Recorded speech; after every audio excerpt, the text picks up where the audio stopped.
Bitcoin landed on my desk for the first time, and I figured out a way to start mining, which is a process used to generate Bitcoins at the time when you could. We were lucky; we were able to get like 40 to 50 Bitcoins at that time. Yeah. Okay. It was valued at quite a lot of money. Yes. And the more popular exchange was MTGOX at the time. So we stored the Bitcoins there, but MTGOX got hacked.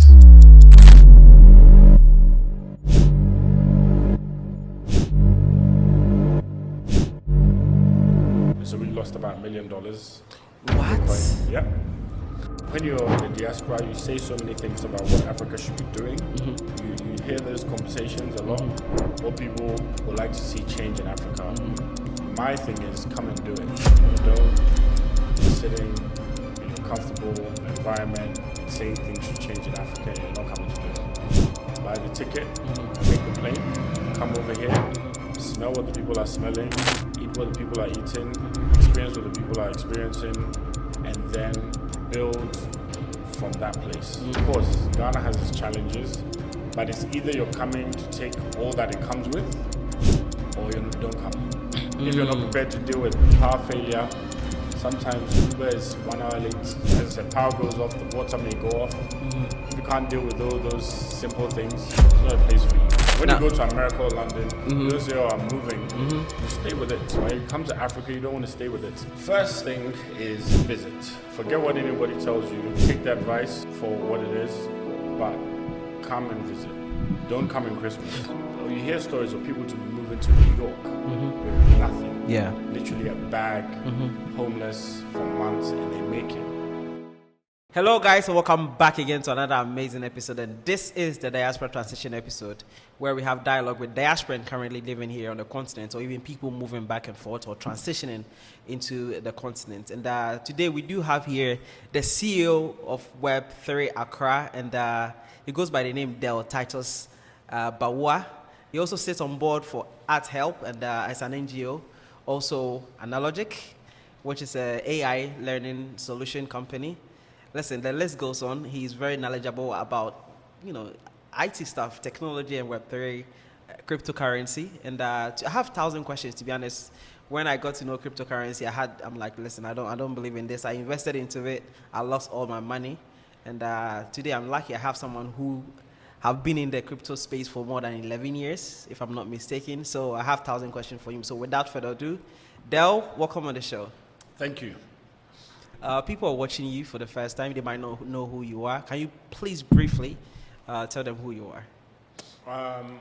So my background originally is actually in real estate.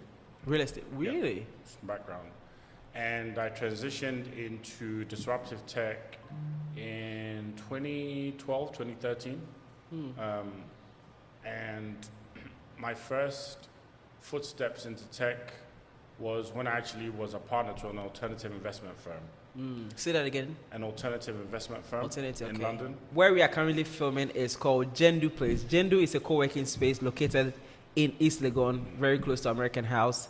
If you're moving from the UK, the diaspora, you want somewhere with high-speed internet, constant electricity to work, with comfortable AC, Jendu Place is the place for you. They do have amazing artworks here everywhere. It's very beautiful, as you can see on your screen. So make sure you check it out. Their link is in the description, their GPS, so you can easily find the place. And when you get here, tell them you're coming from Webnation Africa. You might get a discount. And Bitcoin landed on my desk for the first time, and I figured out a way to start mining, which is a process used to generate Bitcoins at the time when you could, to essentially get hold of some of these Bitcoins. And guess we were lucky. We were able to get from 5 to 10 to 20. I think got maybe like 40 to 50 Bitcoins at that time. Yeah. Okay. It was valued at quite a lot of money. Yes. And the exchange that was the more popular exchange was MTGOX at the time. And so we stored the Bitcoins there, but empty box got hacked. And so we lost about $1 million. What? Bitcoin. Yep. I'm still recovering. Wow. Yeah, and so that was my first experience with crypto. But then, I didn't really get into it initially because of the money per se. I was very interested in the technology and how it was going to disrupt the financial system that we had. And I kind of just stayed the course and always was very much vested in disruptive tech platforms. So did quite a bit of consultancy, fundraising, and helped startups based between the UK and the US. I like that. Now, from you explained briefly, but from real estate to tech, this is a very huge transition. And how did you do that? Did you had a base fundamental knowledge about technology in general before you entered into real estate, or how did that happen? Not really. I mean, I really loved real estate. Started my first company when I was around 26. But the opportunity of tech just, kind of was introduced to me through various avenues. And one particular startup that was shared with me, a music tech startup by one of my cousins, I really liked the idea. And so I managed to convince some of the investors I was working with in the real estate market to invest into that. And that's kind of like the first stages, including the experience I shared with you related to Bitcoin. I like that. Yeah. Now, normally before I dive into the Web3, I want to go back on your story. Like you are Ghanaian. Your last name Bawua is a Ghanaian, right? So where are your heritage? What's your heritage? Your parents, where are they from? Are they Ghanaians? And how did you end up being in the UK, growing up? Your upbringing, like, let's just dive briefly into that before we dive into Web3. Yes, so both my parents are Ghanaian. Both Ashantis from Kumasi, born and raised in the Ashanti Kingdom. And I was born in London, but I've always spent a significant amount of time in Ghana. So I schooled in Ghana as well. Oh, really? As well as schooling in London, I schooled in Ghana. And so, I was able to learn the language. My mother and grandma were adamant that I would learn the language to avoid a situation where, I would be cheated if I had to negotiate in the market or something like that. So that was very, very important for me. I spent, I would say, my early years in primary school between London and Ghana. And then secondary school, I spent the majority of time in London, college, etc. But then I would always come and visit in the summer holidays. Okay. Right. Wow. So I've always been consistently coming back, which is why I haven't really lost my sense of tradition. Okay. I like that. Now, what year would you say you transitioned? Because visiting every summer is not the same as saying that I'm moving to the continent to make a contribution.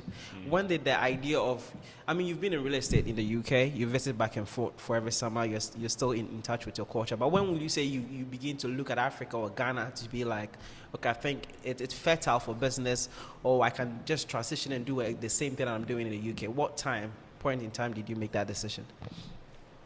Ghana was always on the cards, but I think what definitely pushed it forward significantly was an unfortunate death of my father in 2018.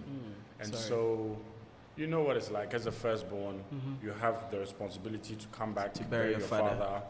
And he already had an existing business. He had very good network. And I love Ghana. I've always loved it when I've come back home. So I needed to really make a serious decision on what would happen after my dad died.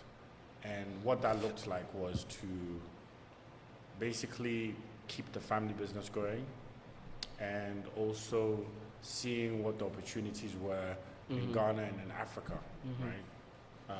And that's kind of where the transition into seeing what could be built in Ghana started. I like that. Now, fast forward Web3. I think the first time I stumbled upon that, I was out of the country. I've been a fan of crypto not too long. but I stumbled upon one of the things you initiated, which is Web3. I saw that, I'm like, wow, seeing something like this in Ghana. I had 1,000 questions at that time, but fast forward, you've had several summit seminar Yeah. teaching the youth about Web3. Let's dive into that a little bit and how that began here in Ghana for you. Why that became necessary for you to start doing, seminars about Web3 and teaching the youth here. Yeah, so when I came back in 2018, I started making some observations about the market, the opportunities, and noticed very quickly that majority of the world's youth are in Africa. Mm-hmm. So that's a big opportunity for the continent. Mm-hmm. And then the second thing is, the youth are using tech, right? And so what are the industries that are going to propel us forward as a continent? And for me, that looked like tech, mainly Web3, right? And so I began starting to explore in what ways could it be integrated into our existing system that could be advantageous to our youth. And that's why I really created Web3 Accra. But I created it on the premise of building awareness, which is why, like you said, there's been seminars, right?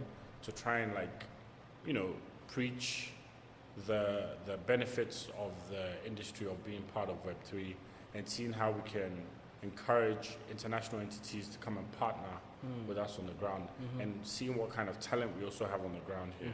So that's kind of the driving force behind Web3 Accra. I like that. Let's, chances are we have like 60% people watching who knows about cryptocurrency. Yeah. But the 40% might not know even what Web3 is. We know Web2, which is the normal internet. Explain side by side comparing to Web2 for us to have a very vivid understanding of what Web3 is. Right. So Web2, like you said, is you have the internet, you have the email, you have apps, you have websites, right?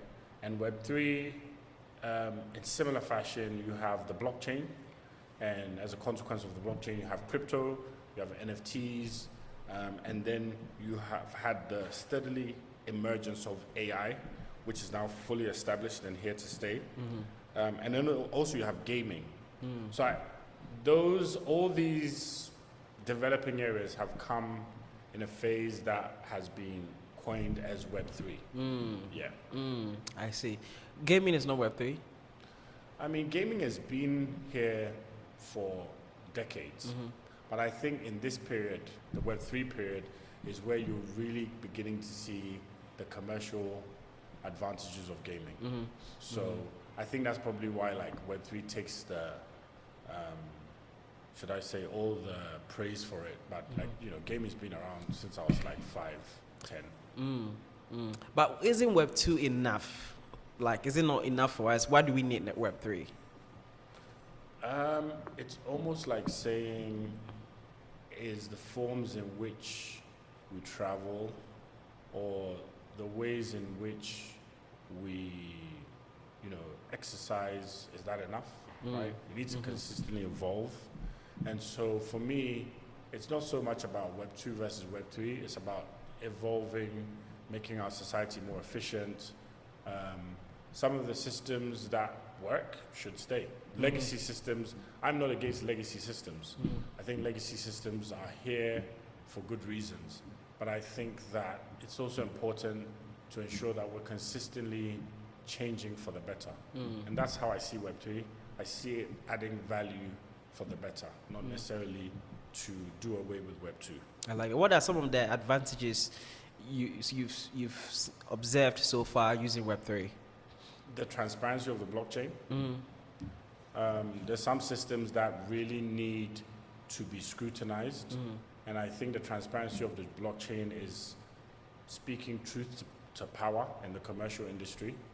And so for me, I think those are some of the advantages that Web3 brings. And then, you can't avoid the elephant in the room, cryptocurrency, right? And the economic shifts. For example, Bitcoin has circulated more than $1 trillion in under 10 years. I can't think of many asset classes that have done that in the last decade. That's huge though. That's a lot. Yeah, I remember I really missed out on Bitcoin when it started. I think my first time knowing about Bitcoin was in 2014, and then I wanted to buy it. Something stopped me. I didn't buy. All my friends bought it, and now you could see the very difference, financial status. But Bitcoin I missed. BTF. Yeah. ETF, sorry. Yeah. Don't miss out. Really. That's not financial advice, by the way. But I mean, it's still you can have the bull market, you can have the bear market, but it always goes back up. Yeah. So wouldn't you advise? Why are you scared of saying that? it could be an advice, right? Do you think people should still buy Bitcoin in this 2024? Yeah, I mean, I think that if you want to be vested in the industry, I think that you need to hold some cryptocurrency,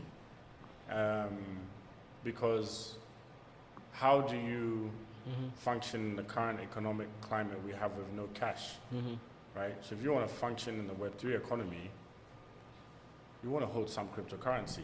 Now, whether you have to invest in it is another story. You don't necessarily have to invest in it, but you can utilize it to your advantage. So I think people should hold some cryptocurrency. They don't need to hold everything, but they need to hold the ones that have a proven track record, at least for the last Proof of concept. 10 years. I like that. Now, does it have a disadvantage, would you say? I think that anything that is at its infancy will have some obstacles. So absolutely, you're going to have some pitfalls that are going to shake up the market. People lose money. People don't have a clear understanding of where things are going. But that happens in a traditional market. Traders lose money all the time. Companies lose money all the time. Companies go bust. We continue. So I don't see why, just because it's a newer market, it should be looked at as, a market that is full of nefarious dealings, just because someone doesn't profit from it. You don't profit from the traditional market all the time. I like that. Yeah. Now, how have the youth received it? I mean, I've seen your seminars, but generally, even the government and the people of Ghana, how did they receive the Web3? How did they receive it? Positive, cautious, interested, excited. I haven't had any negative experiences. Ghanaians are naturally cautious when it comes to, new inventions, but as a whole, very positive people. So my experience so far, since I launched Web3 Accra, has been very positive from the government and private sector. That's surprising. Yeah. From the government perspective? Yeah, from the government, I'm telling you, been very positive. Have you used Web3 in some problem solving here in Ghana? If you have, what are some of the things you've used Web3 in problem solving, like example, the blockchain technology? Have you used that in problem solving or any kind of app? Any kind of real life scenarios? Yeah, really. Anything you've used that? No, not yet. And the reason behind that is because we wanted to go through, or we're still going through the process, right? And the process is build awareness, create a transparent relationship between community and institutions, with the sole objective of legitimizing the industry with other entities that are interested in coming in. So Web3 Accra is about creating a legitimate environment so that people that are interested in the industry can participate freely, right? Which is why, when we've done our seminars, we've included the SEC, we've included the Bank of Ghana, we've done or created a working program and worked very closely with the BOG. We've had multiple progressive meetings with the likes of the SEC, and all these meetings are geared towards transparency and having conversations to understand what are the pros and cons. The next objective for us is to start rolling out some utility on the blockchain that should be useful to our society as a whole. So there are things that we're working on, but we're kind of going through a process. I like that. Now, you see these tokens. Did you ever heard of freedom? There's a token that came out that the government told Ghanaians not to purchase. What do you think about that? To be honest, I didn't really I didn't know much about the token, but obviously, for one reason or another, they stopped it from coming out. And I think, that doesn't mean that there's not an opportunity to relaunch a token. I just think that from the government's perspective, they would like to know more. And I think from the principal's perspective, they probably saw the opportunity to launch something that they thought would be good for the market. So I don't, as I said, I don't know too much about it, but I think it's one of those things where it's just dialogue between both parties to understand what is the utility here. Both parties are probably searching for, they're working towards the same goal, but maybe there needs to be an expanded conversation on what the pros and cons are. I think that's what the Ghanaian government is usually interested in. What is the future of Web3 looking like in Ghana here? In the next 10 years, you would say? Predicts how it would be like. I think policy is the first stage. And when I say policy around blockchain and the use of crypto. And then I think what happens after that is you see the emergence of the other industries within Web3, right? AI would definitely start to expand. And then the consequences of that would be you'll be able to see more talent. And then with more talent, that will attract more companies coming in. And with more companies coming in, you start to see a shift in our economic fortunes, not just as a country, but as a continent. And then the dynamics of our financial system will probably evolve as well. That's what I see happening in the next 10 years. Web3. You can't talk about Web3 without talking about AI. Do you think we are utilizing AI very well here in Ghana? It's premature. There are so many other things that we need to fix at a fundamental level. I don't think that AI is a replacement for some of the legacy systems that we have. I will say that over and over again. There are some legacy things that we need to sort out. For example, our roads. AI can't fix that. AI is not going to fix our roads. We need to fix our roads. We need to fix our sanitation systems. We need to, there's so many other infrastructure things that we need to fix that will make AI be more of a efficient and valuable tool for Ghanaians, right? So when I think of these systems, I don't think of them as replacement. I think of them as tools to enable and enhance what we already have. We need to take care of what we already have properly before we look to those things as silver bullets. I like that. Let's make some kind of comparison side by side. You could have just stayed in the UK and focused fully on in the UK and also in America with this Web3. You said something that you identified opportunity down here.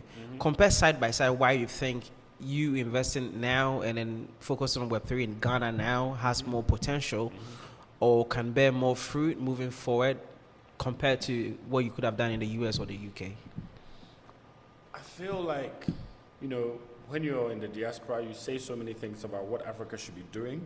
You hear those conversations a lot. What people would like to see change in Africa. My thing is come and do it. Don't be sitting in your comfortable environment or, in the diaspora and saying things should change in Africa and you're not coming to do it. Take the plane, buy the ticket, come over here, smell what the people are smelling, eat what the people are eating, experience what the people are experiencing, and then build from that place, right? Because that's the only way you're truly going to make that change. If you don't do that, you're not contributing positively to the problem. I like that. Yeah. I like that. Now, it's interesting, though, you being a Ghanaian, because normally our cousins who traveled abroad and having their parents in the diaspora, would, when you tell your parents that I'm a Ghana, they would be the one to tell you that, hey, there's witchcraft in their family. Why are you going back home? You know, and they will try to even tell you to stay in the UK or in the US. They don't want anybody to come back. But you, on the other hand, both parents are Ghanaians, but you moved freely without any no holding back, we would say. I mean, as I said, I was coming to Ghana at a young age, and so the witches didn't catch me then. They didn't catch me then. So I guess, you know, God has been faithful and continues to be faithful to me. But I think that you have to keep coming to build that kind of resilience, right? Of course, Ghana has its challenges, but it's either you're coming to take all that it comes with, or you don't come. If you're not prepared to deal with power failure, sometimes Uber is 1 hour late. Sometimes, you know, the power, you know, as I said, power goes off, the water may go off. If you can't deal with all those simple things, it's not a place for you. Wow. Yeah. Really? Yeah. Ghana is not for everybody. It's not. It's for everybody, but it's whether you're prepared to take what it comes with, right? I don't mind what it comes with. You know, I've accepted what it comes with, and it's my country. Really? So Let's talk about you accepting what it is, though. Yeah. How many years so far? You said full time living in Ghana. I mean, you move back and forth for business every day. But I'll say, like, you know, on and off. I mean, I've done 5 years now, consistently, in terms of like spending. How's it been? Times. How's it been? It's Ghana. It's Ghana. I've got a friend who's got a very funny statement. He always says Ghana is AI. Ghana is AI. After you figure it out, it changes. Yeah, it's like Ghana's artificial intelligence. But no, it's like, it's, you know, it has its ups and downs. But at a point in time, you start to find a rhythm, and then you're able to find ways in which you can truly build something here step by step. But it's a process. I like that. When you go to America or London, you don't say, oh, I'm moving. You stay with it. Yeah. But when you come to Africa, you don't want to stay with it. Because we have a plan B. We want to fall back on the system that was built by it. Yeah. You being a real estate, is it advisor, financial advisor in the real estate market, right? No, I had a design, build, and consult business. I've seen you with, you know, the type of network that you do have. You see people moving in cash. You see people coming to Ghana, investing in real estate, even in oil and other things, and they're cashing out. They're getting real money out there. Yeah. I want you to be able to kind of share that insight to people watching right now on the possibilities down here in Ghana from what you've observed, not just hoping that you can, it has potential, we get it, but what are some of the concepts, the things you've observed, businesses that you've observed move from 0 to 1,000, or for example? I mean, I can name a few. A few of my friends who launched Afrofuture, prime example. They came, 2014, 2015, now look. Global phenomenon. Yeah. Everybody comes to Ghana in December for Afrofuture. Yes, sir. Right? Yes. Locals, international, diasporans, they come to this festival. Yes. And these guys, American this year they have 40,000 plus people attend. Exactly, right? That's a very good example of a business that has been started between diasporan Ghanaians and local Ghanaians coming together to build a global brand. Yes, I like that. So it's possible, and they've their example. They've grinded for some time. Yeah, it's now that they're starting to see the fruits of their labor. Hospitality business does very, very well here. Very, very well. I've seen that do so well for some people, and just the basic concept of real estate, buying to rent out your apartment, like Airbnb. Yeah, okay. Airbnb's doing well. Private rental is doing very well. It's not all gold, but those are some of the things that are working. You know, I also don't want to just focus on the things that are not working. Those are some of the things I've seen actively working. Right? Agriculture does well. Those who have time and patience for it also does very, very well. What kind of agriculture? I've seen people do well in cashew. Cashew, okay.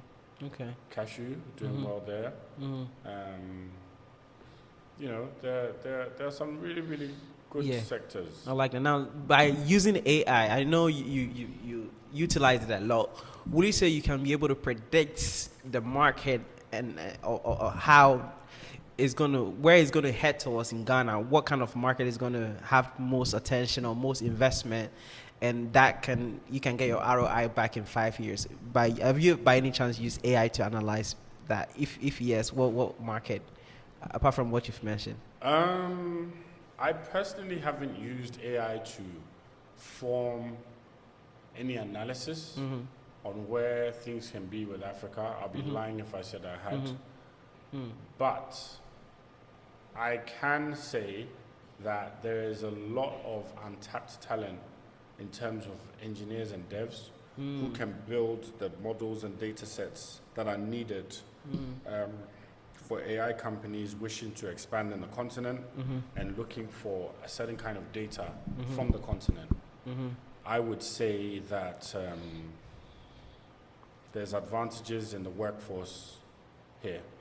And I see some really good opportunities in workforce hiring in Ghana and West Africa particularly. I see some interesting stuff happening there. You've been to Nigeria? Briefly? Okay. Kenya? No. Okay. What other African countries you've been to? Because I want to be able to compare how far. If you've been to, they had this M-Pesa. You've seen what we have here in Ghana called Momo. I've seen an M-Pesa. You've seen the M-Pesa version of that. It's literally a QR code where you can just like scan the person and just the money goes through. But when you come to Ghana, it's just like you have to type about 7 different codes before you make payments. Comparing side by side, do you think we are far behind when it comes to that kind of technology? Or It's adjustment. You need to move quicker. I like M-Pesa. I think M-Pesa is a great technology for Africa. It started way before some apps were even being developed in the US. But yeah, we've got, there's some steps we need to take. But in general, I don't think Ghana is too far behind. I think that we are probably going to make that transition very, very soon in terms of making some of these services a lot more efficient. Especially now it's becoming a lot more easier to travel across different parts of Africa. I like that. Let's just dive into the generalistic of was it a word? General stuff. People come into Ghana and advices or whatnot. What are the 3 best advice you would give to any entrepreneur, either being coming from the UK or US? Best 3 advice, things they should watch out, or even industry they shouldn't touch, or stuff like that. When coming to Ghana? Yeah. First thing is visit. Forget what anybody tells you. Take the advice for what it is, but come and visit. Visit. Don't come in Christmas. Do not use Christmas as your Dirty December. No, dirty December is not your measuring stick of how good Ghana can get. Come in a normal time, visit, come consistently throughout the year, and get a feel of the culture, the people, the grassroots, how the country functions, and its systems. The second thing is invest time to know the industry that you're getting into. Try and get insight as into how it functions on a grassroots level, and see what sort of value you can add to it, right? And my last advice is Africa is the future. Don't care what anybody says to me. Africa is absolutely the future. And so when you come to Africa, you're investing in the future. So don't come in expecting that what you do is going to turn around in a week. It may, but more than likely it won't. So you need to have a long-term game plan to know that you're building value into something over a period of 5, 10 years, 2 decades, etc. If you have that mindset, you will succeed. I like that. You won't just pack up your bags and go. Now, you said something that other ethnicities and other brands, there's a word for it, is it Fortune 500 companies coming into the continent using AI and just using the people, taking advantage of the people and getting their money out. you've been speaking on that a little bit more. Anytime I hear you talk about Web3, you put that in there, that people should come into the continent thinking of how they can use what they have to help the people. What are some of the things people coming in should, kind of do to kind of help that? Because I've seen more ethnicity come in, pay cheap to our people, pay a bit minimum wage, and at the end of the day, they just cash out, and then go back, So what do you have to say to that? I think the institutions play a role in preventing that from from happening. And I also think that, even private people like ourselves, we also have a responsibility on how we negotiate the terms. That doesn't mean cheat the institutions that are coming in, but try and create a win-win, right? Win-win for yourself as a local, whilst making sure that these institutions that are coming in are having the kind of commercial experience that incentivizes them to come back, right? And so I think that going forward, our institutions need to be very firm on protecting the value for locals going forward. And I think as locals, private business people, we are responsible for negotiating win-win terms, right? And that is what's going to change the dynamics, because if we don't do that, the big companies come in and they think that they can take and do whatever they want to do. There's no real respect or value for the market, and that will continue. I like that. Now, I also overheard this. I don't know if you know, but there was a minimum investment amount for foreigners, where our African American brothers may have for victim, where an initial amount of $100,000 is supposed to be paid in terms of company registration. Have you heard of that? Yeah. What do you think of it? Is it something? Does it make sense? Is it realistic, or we could have done better? I think that, from what I remember, is based on the kind of industry that you're coming into, right? And I guess it goes back to the point you were making, as in previous companies have come and capitalized, right?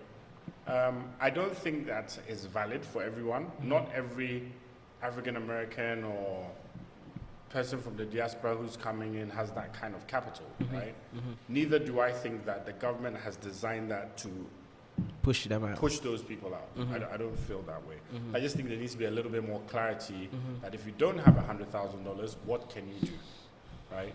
What can you do to get certain things commercially going? I guess it's designed to weed away the bad actors, right, and see who the serious ones are. But I don't think it's designed to, push people away. And I think maybe some more clarity can be given to that, so that when people are coming, they understand that if I don't have $100,000, if I don't have the capitalization of $500,000, I can still partner and get into with a business in Ghanaian, Ghana. Because normally I'm like, this shouldn't be a problem, because the alternative is just partner with a Ghanaian and you don't have to even pay $1,000 for that. Depending on the percentage, you still have to pay some money. Oh, really? Depending on the percentage. I'll make my research. If you know, just comment down below. This is a very interesting conversation. Let's just bring it back to Web3. Where do you see Web3 Accra in the next 5 years? In the next 5 years, I would like the entity to be self-sustainable. I don't want to be at the forefront. I would love more leaders in the space, girls and boys, to be able to run it and expand it to different parts of the continent and have at least 2 or 3 solid educational programs. We want to have accelerators that are contributing effectively to startups and leaders, creators in the space, and also supporting institutions and private entities who wish to build in the space. I like that. Now, one thing I didn't forget when you mentioned is you lost almost $1 million in crypto because the website got hacked. Is it any Exchange. The exchange site got hacked? There's no possibility of getting it back. No, It's gone. The train's gone. The train's gone. Wow. We're never getting it back. Wow. So That's it. I'm doing my therapy sessions now. I can imagine. Yeah. Well, I think you mentioned something like you came out of it, you left there, you bought at $200 when you were mining. Well, mining, it was like, I can't remember. Yeah. Such maybe between somewhere within 50, 150, somewhere around there. Which is pretty early. Yeah, it was low. It was But very, very low. You still came out of it early though. Well, we were forced to come out because they got hacked. Oh yeah. So we didn't Okay, have so a choice. that was it. That was the. Yeah, that was it. Okay. Everyone was done. Everyone Okay. who was kind of like. Do you think crypto mining is still realistic in 2024? I think it's far gone, isn't it? Well, it depends on Which coin? It depends on the infrastructure that you are building, right? And it depends on where. It depends on your capacity to scale that infrastructure. Obviously, we have power issues in Africa, but we also have the advantage of solar. Right? So I think there's some clever ways that it could be exploited. Making a solar farm with yeah. money. Okay, interesting. Now, even though they were like, okay, crypto is decentralized, you can have control via your transaction and stuff like that. How do you explain to me if Bitcoin is, let's say, market cap of $500 million, and then let's say that 5% owns 95% of that market cap, and they just withdraw that cash, it goes to zero. How do you describe that to somebody to make it feel like, okay, it's still fair? Because I still think it's not fair. Because if example, I've invested $500 million into Bitcoin, and then I decided to take out $350 million, the value does not stay the same, does it? It just goes down. So who would be in the disadvantage? Is it not the regular users who purchased it at the... But you kind of face that every day with your regular cash. The dollar gains against the city, inflation. But I'm just trying to play the devil's advocate here. Yeah. But I'm still holding the cash. I can still, So what? Holding it physically makes it better. Because the value is still the same. You open your bank, your mobile app, the exchange, you can see the money there. No, you can see the money there, but then the value just goes down. So because you see it tanking down, yeah, that means it's worse than you seeing. So you're holding this piece of paper. Yeah, it's not worth what it was yesterday. Because you're still holding the paper. You feel better about it. Okay. I think that, like I said, it's a volatile market. It's early. You have whales who influence the market, the value, right? The value, yeah. But does that change the utility of the token? For me, at least for the main three ones, no. And me specifically, Bitcoin and Ethereum, right?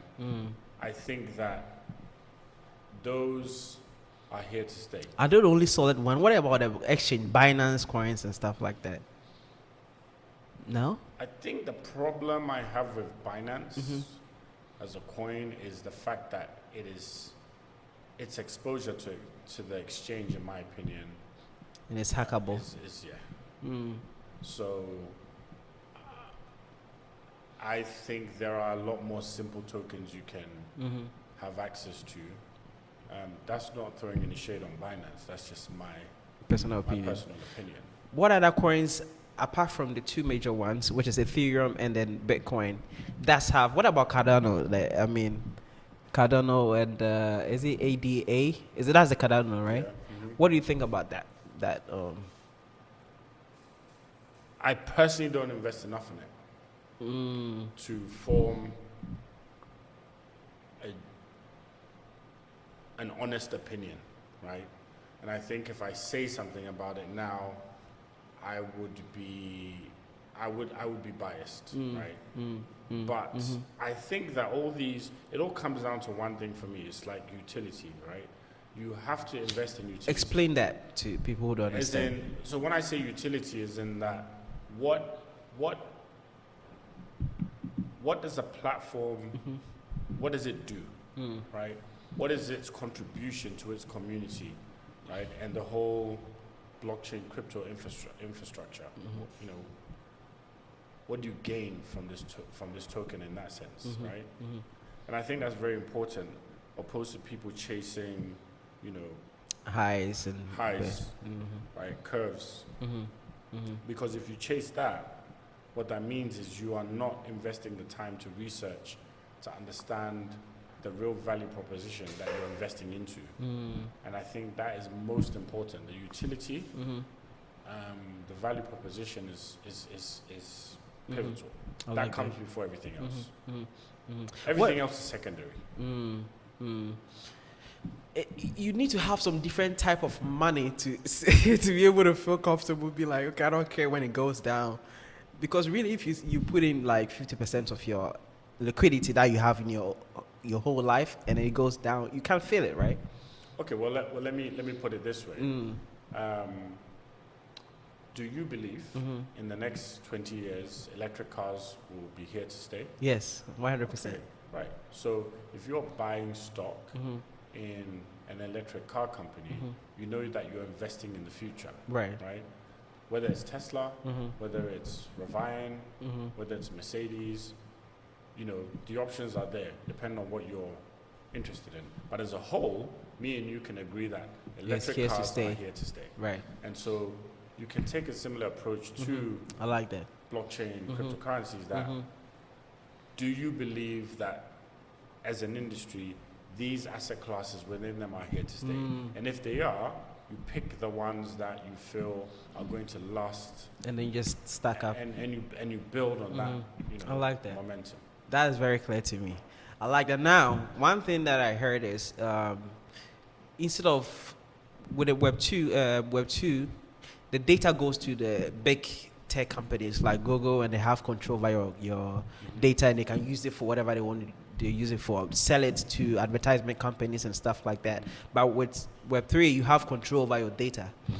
And they explain it further, like people you can just decide to, okay, I want to kind of mine this coin, so I want to process this coin. You can take your own PC and process that.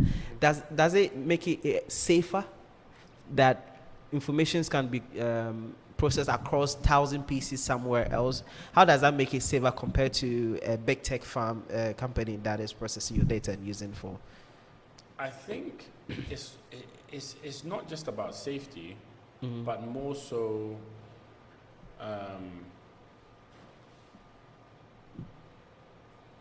collective transparency.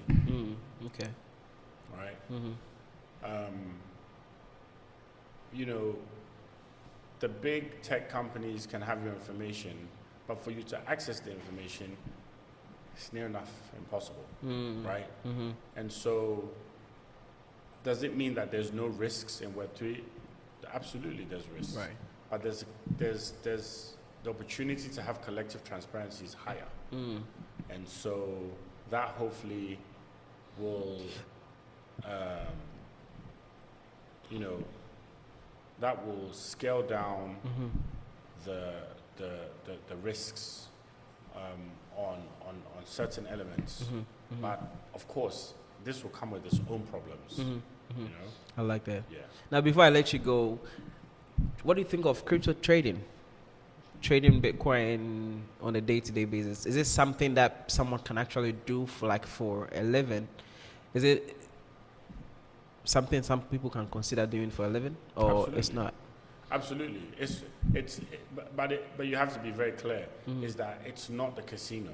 If you're trying to make a living out of it, it's a place where you go, you do your research, you understand what you're doing. You have to be in the group chats. You have to be speaking to other traders. You have to.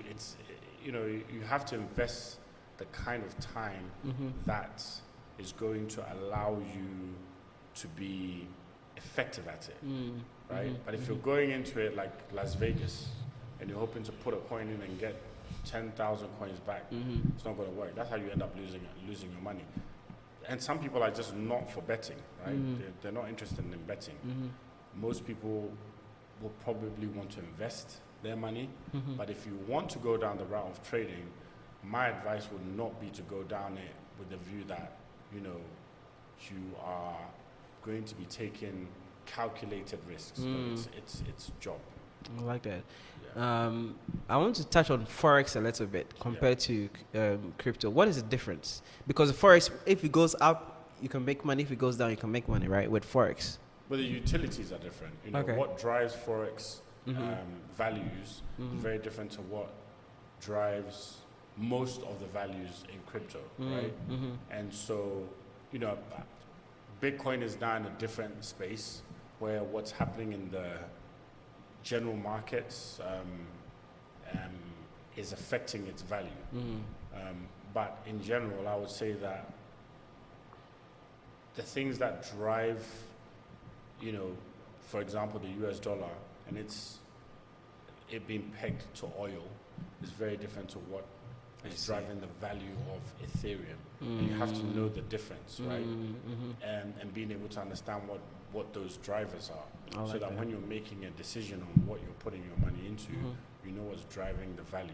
And which is why it's important, as I said, to immerse yourself with the community and to really understand the utilities. I keep saying this, like utilities is everything. Doesn't matter how well it's performing, doesn't matter how bad it's performing, focus on utilities when it comes to crypto. I like that. Now, one crypto coin called Ripple. What do you think of it? I like Ripple. Really? Yep. Does it have utility? I believe so. I believe it has good utility. I mean, you've seen the value of Ripple go up. After they won they won the case, the SEC, the case with the SEC, and I see strong potential in Ripple going forwards. Will you tell them to buy some Ripples? But I tell Will you tell the camera guys, the watchers, the But I viewers? tell people to buy Ripple. Yeah.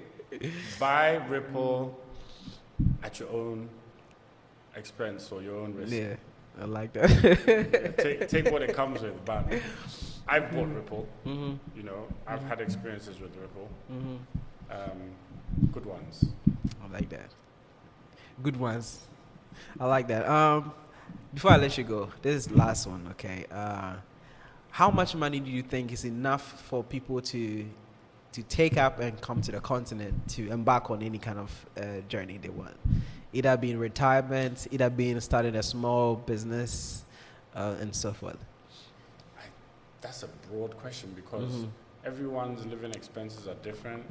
Everyone has Okay, let me put it this way. An average income earner in the States, right? Are you asking the question is can they move?